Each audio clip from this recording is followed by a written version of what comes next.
আজ আমি লাউ দিয়ে ইলিশ মাছ দিয়ে রান্না করব, সেই রেসিপি আপনাদের সাথে শেয়ার করব। আসসালামু আলাইকুম। আশা করি সবাই ভালো আছেন, আমিও ভালো আছি আল্লাহ তাআলার অশেষ রহমতে।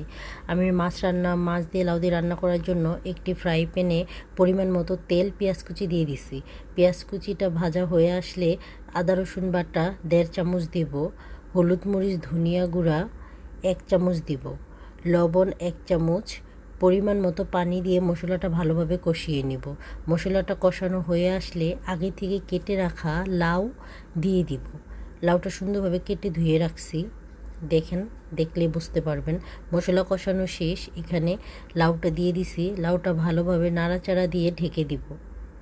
লাউ রান্নার সময় পানি বেশি ব্যবহার করব না, কেননা লাউয়ের গায়ে থেকে অনেক পানি ওঠে। দেখেন লাউ কষাইতে দিছি কিভাবে পানি উঠছে। লাউটা এত ভালো সাথে সাথে গলে গেছে। দেখেন কষানো হয়ে আসছে, পরে গলে গেছে।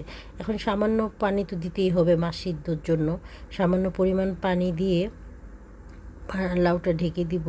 বলক আসলে মাছটা দিয়ে দিব।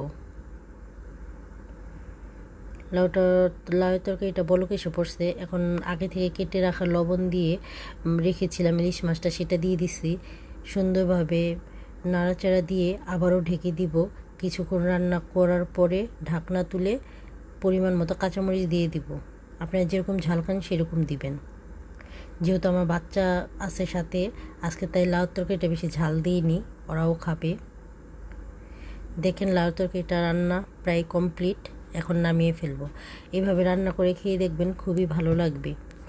আর আমার পাশে থাকবেন, বলবেন কেমন হয়েছে। আসসালামু আলাইকুম, আল্লাহ হাফেজ।